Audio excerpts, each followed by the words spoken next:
how are we playing music? Do we acknowledge the fact that music isn't an intellectual experience, that music isn't on the page, it's not in our fingers, it's not in the instrument that we're playing, but that it comes from the human being, from the person on the other side of the instrument, almost that this is our voice in this beautiful international language of music. Have you ever noticed that difference in energy when a group is sitting on the edge of their chairs just playing their heart out, and you then look at a group where people are leaning back and it's just not the same, at least to me. I'm Jason Heath. This is Contrabass Conversations, and we are chatting with Barry Green about this very topic. Barry and I were doing Andres Martin's Bass Festival in Tijuana at the end of 2017, and he shared with me this idea he'd been working on about posture. He called it the chair factor, and it was about to be published, and now is published, in the American String Teacher Association Journal. Super, super interesting article, incredibly well researched, and it was the sort of thing that I read and immediately said, we got to get Barry on the podcast to talk about this. Barry certainly needs no introduction, but I will quickly give him one. He is, of course, former principal bass of the Cincinnati Symphony, the author of the incredibly influential book, The Inner Game of Music, as well as the books Bringing Music to Life and The Mastery of Music.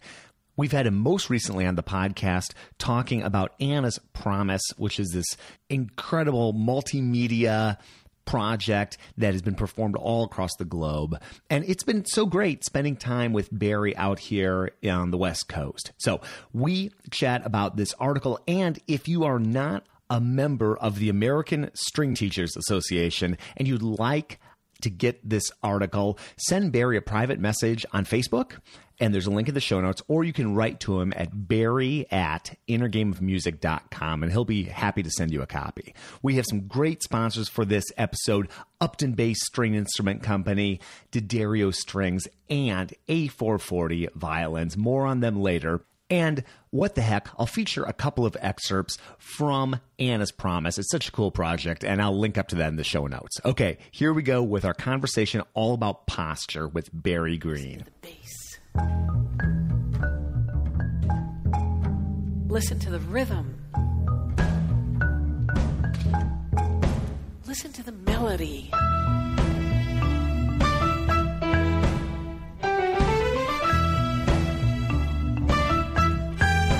Listen to the harmony.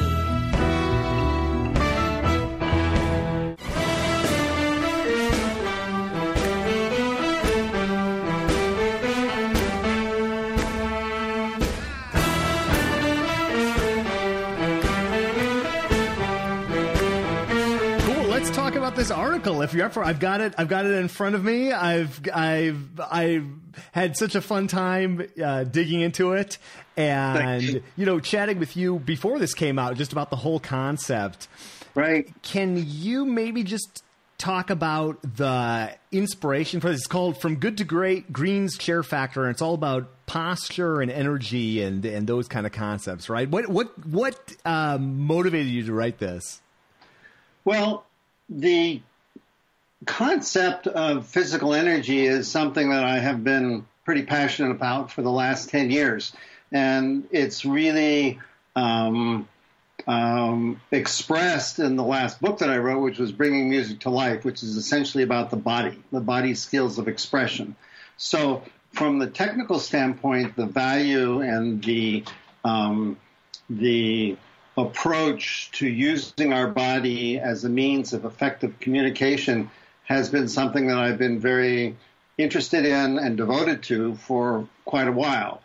Since writing that book, which probably was published 6 years ago by now, 5 or 6 years ago, I began to observe this a little more in hindsight, and especially going to concerts, seeing things on television, and just saying, I point to something, I say, see, there it is. There's the lack of expression. There is the expression. You could see it, you could feel it, and it has evolved from that.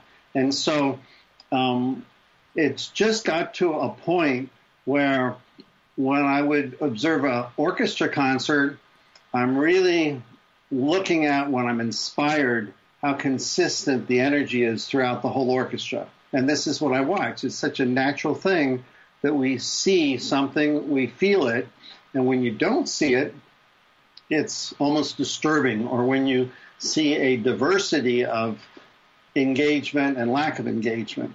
And so the particular article was inspired from this one concert that I attended here in San Diego. And it just sent me over the edge. And I started a Facebook paragraph on that, which was essentially the opening paragraph of the project. And it just got such a huge emotional response, not only from the local members in the orchestra, but others all around the country, all of our Facebook friends. And I thought, wow, this is really, really cool. That was in June.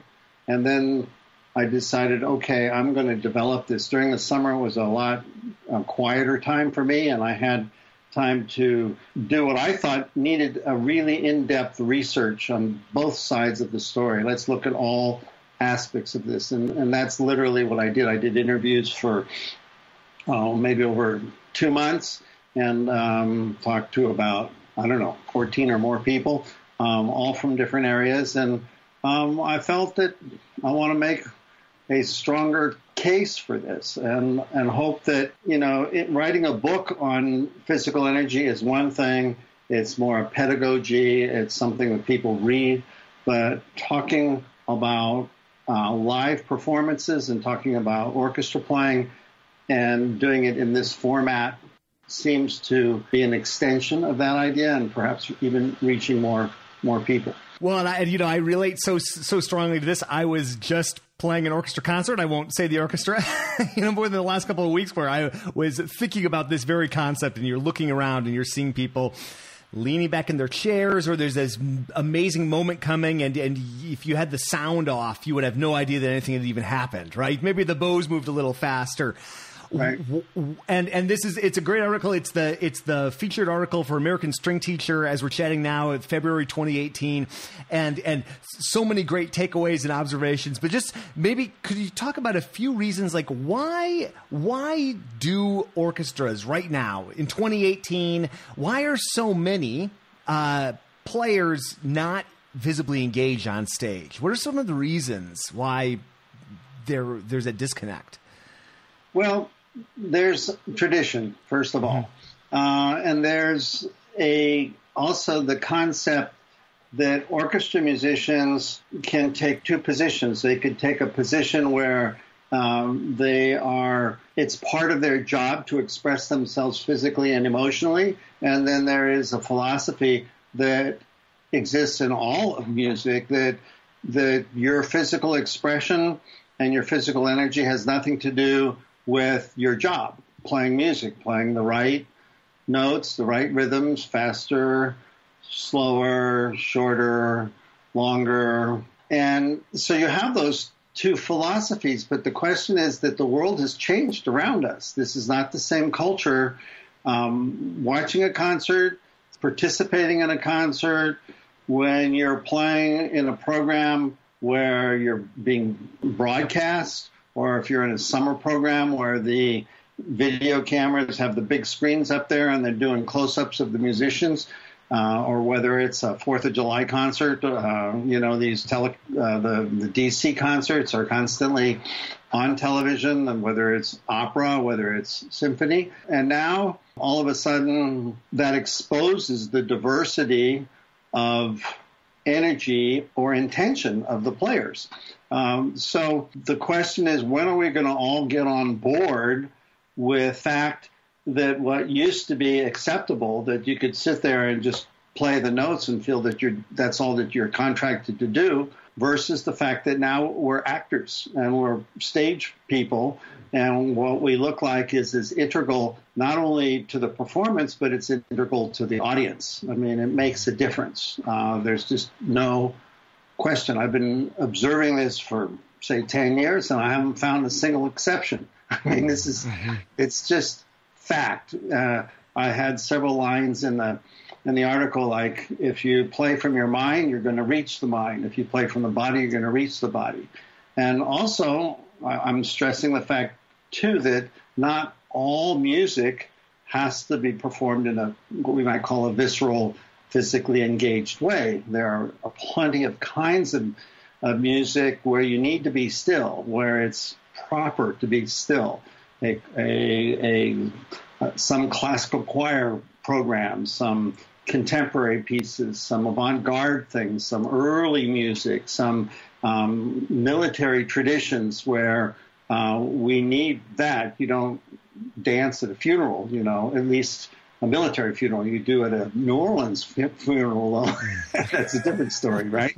So there are exceptions, and I'm specifically talking about the music that we hear that is consumed, I don't want to say popular music, but it's consumed today in a friendly environment, whether it's the concert hall, whether it's an outdoor program, whether it's a broadcast on television or not.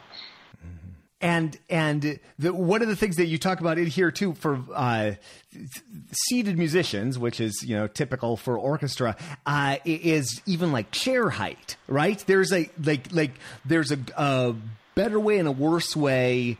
Even just the physical chair that you sit on and the height related to the player. Can you talk about that? Like what some of the discoveries are? Yeah.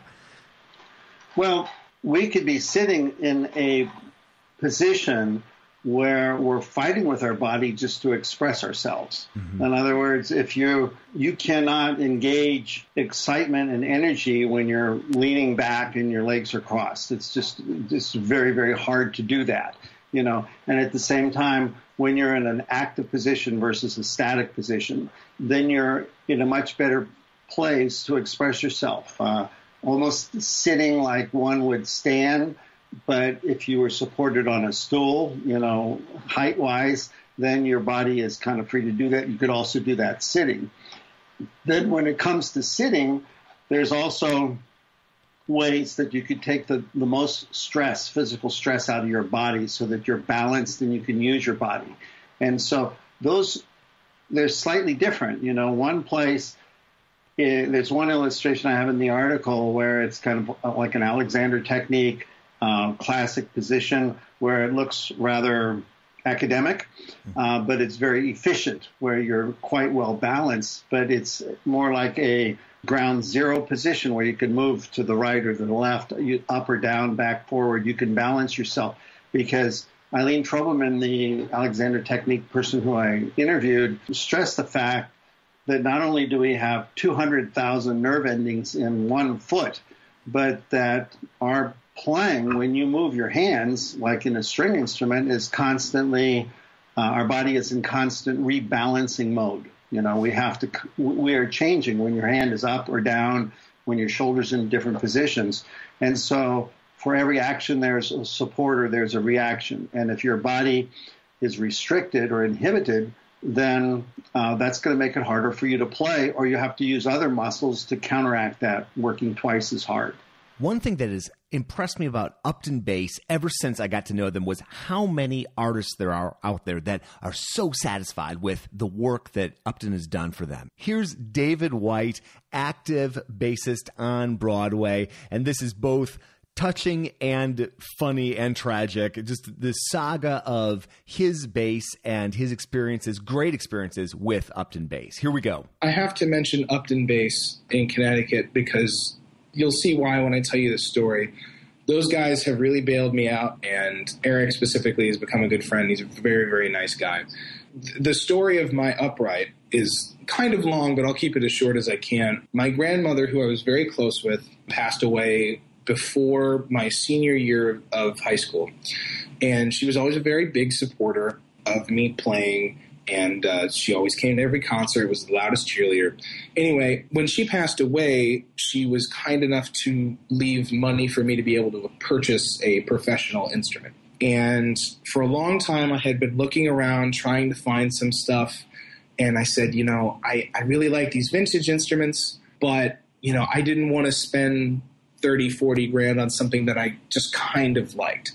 So just kind of searching, I stumbled upon Upton, and I said, you know what, I think I want to get a new instrument built, something to my specifications. And it was also an intensely personal process for me because of the history with my grandmother. Anyway, I went to them, and they bent over backwards to make this beautiful 7/8 bass.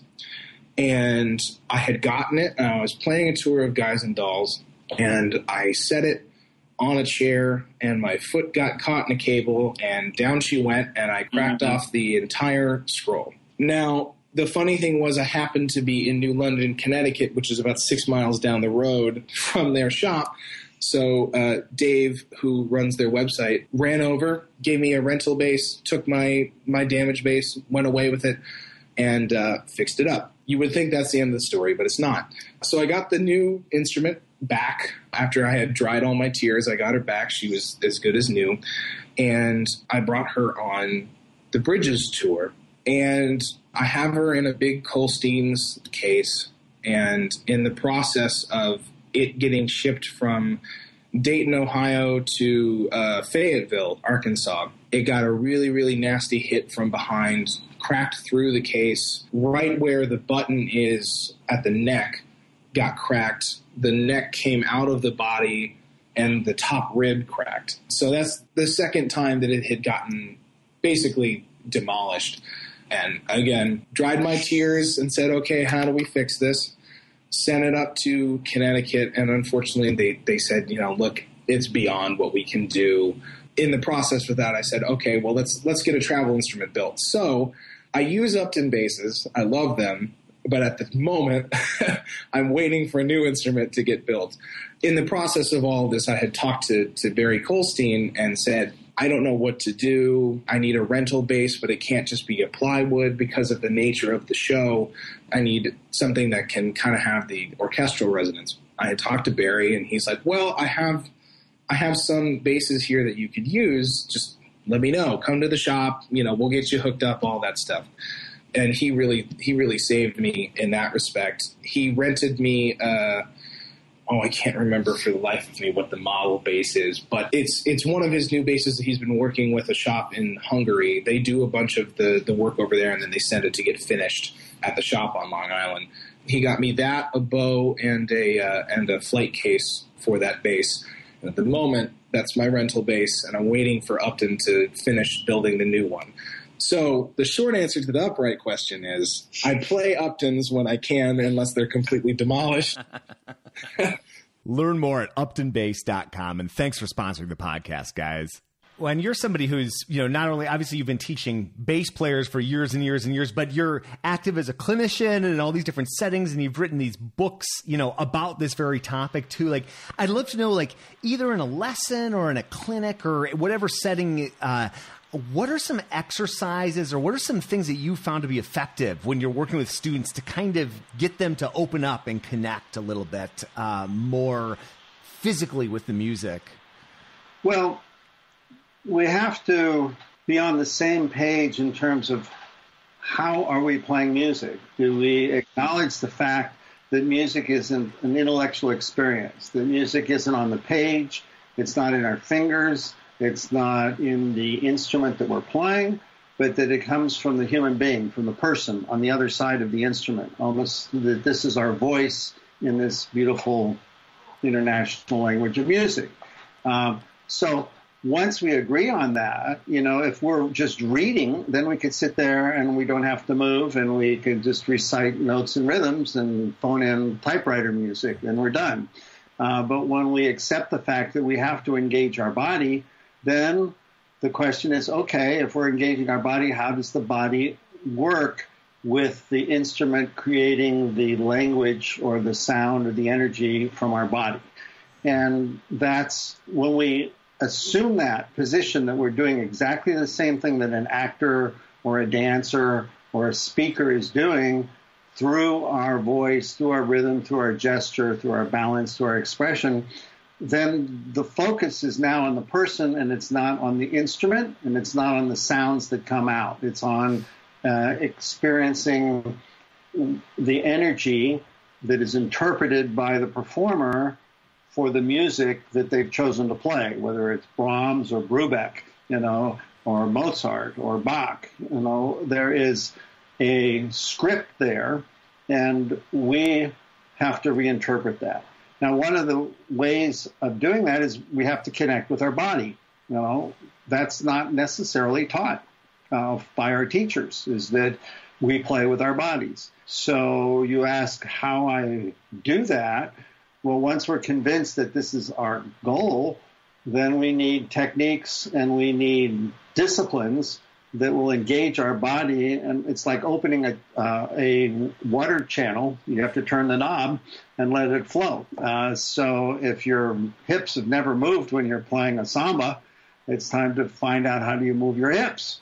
And I also found that Tai Chi, the Eastern discipline of expression, is the classic example of what goes on for a musician in the act of using their body, is that they collect energy from the sphere somehow, which is the goal of a composer. They're going to write music about love. And then we bring it into our body, and then we breathe it in, internalize it, feel it, and then we share it with the audience through our instrument. And so I call it a great Tai Chi circle, is that you embrace the sound or the content, you bring it into your body, and then you put your energy on it and you share it. And that's a physical experience. It's a circular thing. It's the same thing when you play a pizzicato, when you sing a song, when a conductor conducts, when you blow a horn, when you strike a mallet. There's a circle that takes place that includes your body putting the energy on it and passing it off. Mm-hmm. And if you sit there and you cut off your body, that won't happen. Okay? It's really obvious.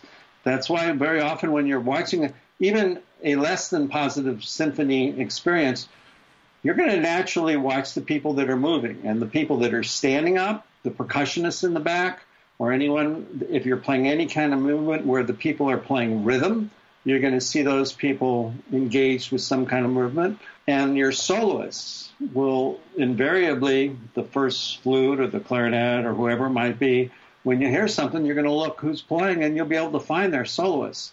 But to bring that and extend it to a complete section, to a whole violin section or a whole bass section together, saying, do you feel that energy? When one person just flicks their finger and another one takes it through their whole instrument and the floor rattles, I mean, there's a difference there.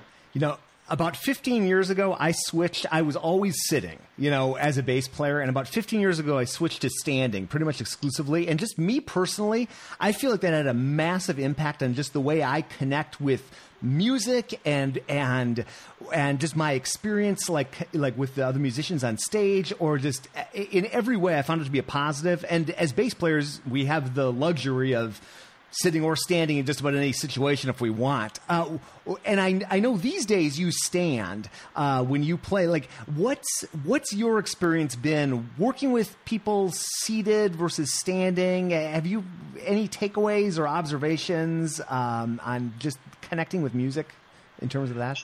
As far as the string bass is concerned, I've always stood. Always. And I've been blessed to always play principal.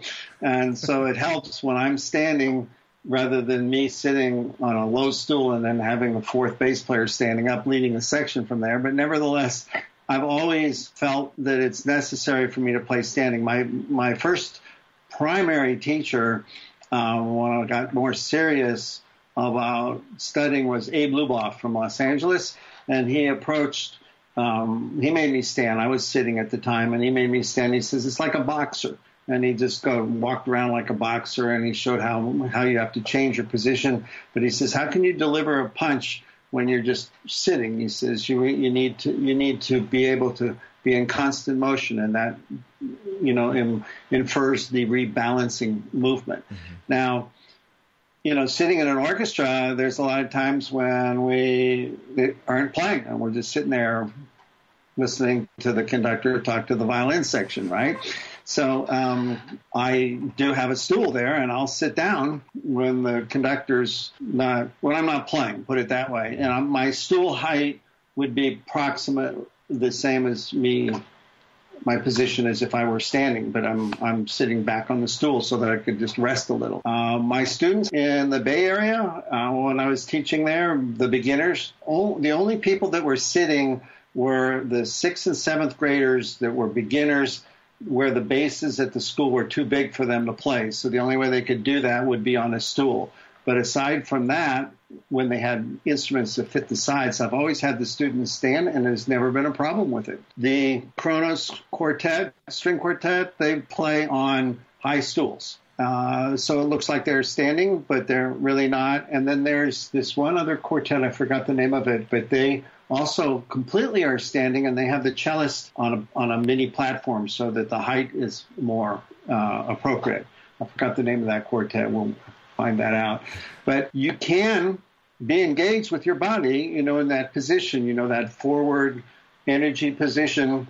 This last summer, while I was working on the article, I was watching the La Jolla Chamber Music Society. They had this amazing chamber music festival there. In fact, some of those drawings are from pictures that were from those rehearsals or concerts. It is so interesting when it is energy. Those guys, they're sitting on their chairs, but they're wild. They're all over the place. When you see chamber music done to that level, you don't even become aware that they're sitting down while they're playing because they're so physically engaged. Folks have been raving about D'Addario's Kaplan strings. I've been using them for the last year or so, and I really love them. And here's some feedback from people that recently won Kaplan strings in our D'Addario giveaway. Hey, Jason. This is James Peterson from Peabody Conservatory, one of the winners of the Kaplan string contest. I just want to thank you so much for giving me an opportunity to get free strings. Those things are not cheap, and as a student, that really helps out. I've really enjoyed using the strings. I like to play loud, and I like to play really articulate, and these strings are great for that. It's been really even across the bass. I've noticed I haven't had to use as much rosin as I usually use, and I've always had a really bad E string on my bass, and the Kaplan seems to work quite well. Learn more at contrabassconversations.com/strings, and thanks to D'Addario for sponsoring the podcast. This episode is brought to you by the A440 Violin Shop. It's located just down the street from Wrigley Field in beautiful Chicago on the north side, just off the Brown Line. I have been going there my entire adult life, and they have been fantastic, both for repairs. I've had cracks repaired. I've had seams glued. I've had all sorts of students go to A440 to get instruments, to get bows. They're available with a smile, do wonderful work, and definitely check them out if you are in the Midwest. A440violinshop.com, and thanks for sponsoring the podcast. Envision what it feels like to be left behind, homeless, refugee.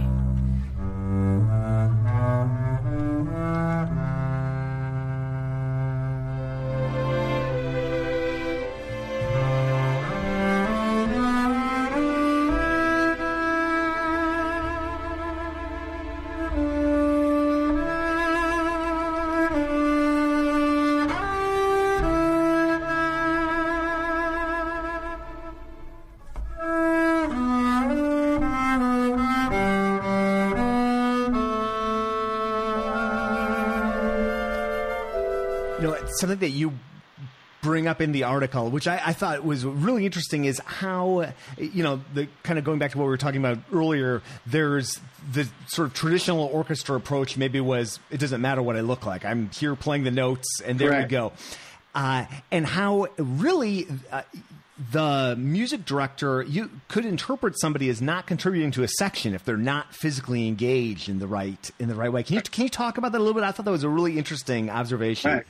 Well, I did my homework on that one. I was really proud. I read, Chung Ho Park and Pak, and then talking to Nathan Kahn, who was representing all of the unions, all of the orchestras and contracts, and then the members of the Los Angeles Philharmonic. I got a different story from them. First I thought, there is that philosophy that's there, and then there is the other philosophy saying, no, that's not the way it is anymore, And legally, we found out, and this comes from the person's negotiated these contracts from so many orchestras, who was incidentally a bass player and a former student of mine. And but Nathan says that when you're hired, that you're told that you're expected to blend with the section, and that and if the section is moving and you're not moving, then you're not doing your job. And so you could be disciplined for that, or you could be fired for that. You can't. You could win the audition in some cases behind the screen where they can't see you moving, although I think that's not always a great idea. But now you have to get on board with what's going on in the orchestra. Conductors are being more clear about that. As I mentioned in the article, I loved when I heard about Michael Tilson Thomas, this YouTube symphony. He started his first rehearsal in Carnegie Hall with a statement that if you aren't prepared to move, you could be prepared to leave, because that's what we're doing. So if that's established as a requirement, that's one thing. If you're hired to do a recording session in a recording studio, you can say, I'm not hired to move, and that would be an unusual situation, but you could say, I'm going to sit here and I'm just going to play the notes into the microphone, and this movement has nothing to do with it. It's a different kind of music making. I would contest that because you record popular musicians and you tell them they cannot move in front of the microphone. It's not going to happen. They're going to be all over the place, and it's up to the engineer to capture the music from that kind of energy.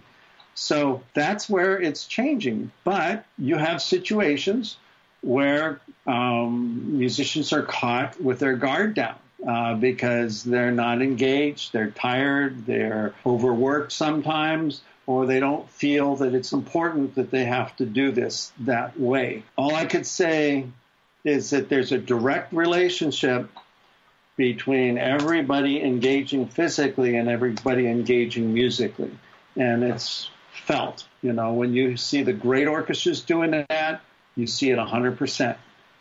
When you see it 50%, that's my humorous, more or less, chair factor. You're getting 50%. And when you see it very little, there's a direct relationship. I was back in Cincinnati when they opened their new refurbished hall. They had completely rebuilt the music hall in the first concert.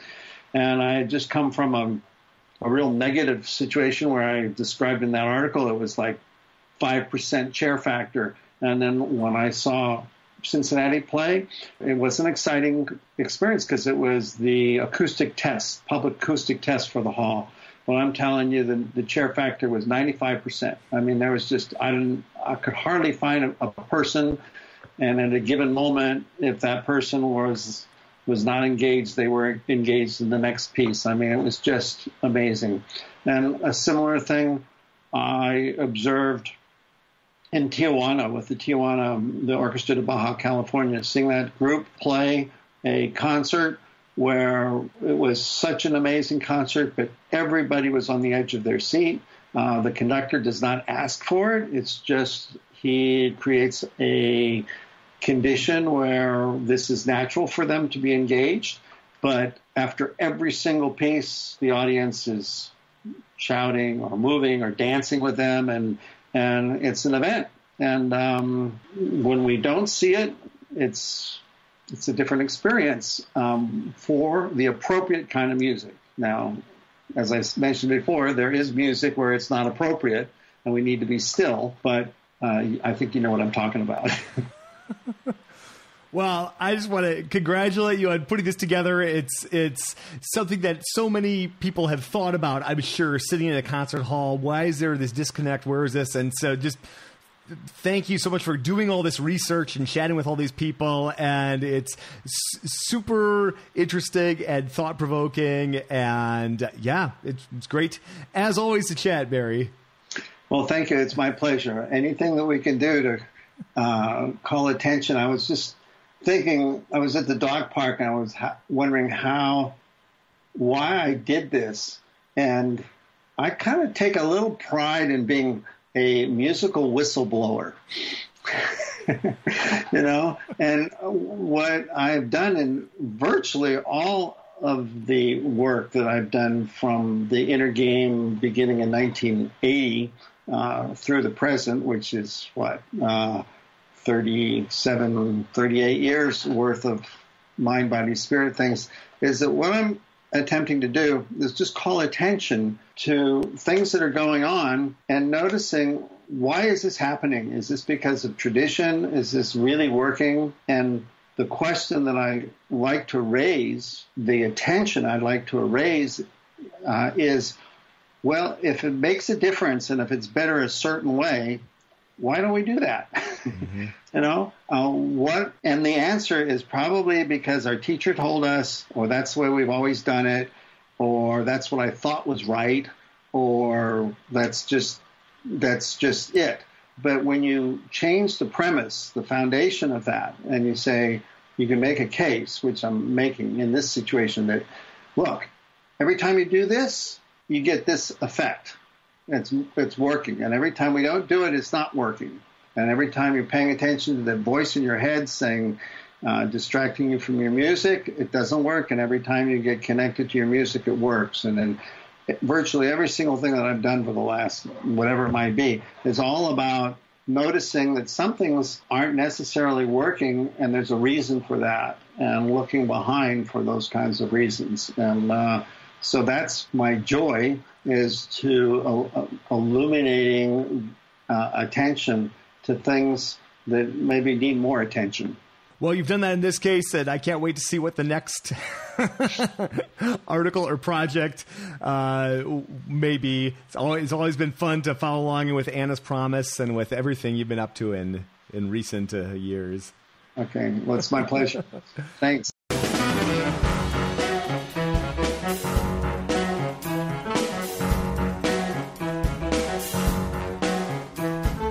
Thank you, Barry, for chatting. Super fascinating topic. And again, if you'd like to get a copy of that article, email him, barry@innergameofmusic.com, or go on Facebook and send him a private message. Thank you so much for listening to the podcast. I have so much fun doing this each and every week out here on the West Coast. Normally I'm doing this at my home in San Francisco. I'm actually playing with the Oregon Symphony right now, and I'm recording this in my Airbnb. And I swear, I'm not making this up, I think there's a hobo fight going on right outside of my door. I'm hearing some really loud voices from some folks that have been camped out there the last few days, just to paint a nice picture for you. Whether this is your first or your 450th Contrabass Conversations episode, or anywhere in the middle, I so appreciate you joining us here. You can check out everything that we've done, that we're up to, and that we're going to be up to at our website, contrabassconversations.com. And you can reach out to me with any sort of guest suggestion or show topic at feedback@contrabassconversations.com.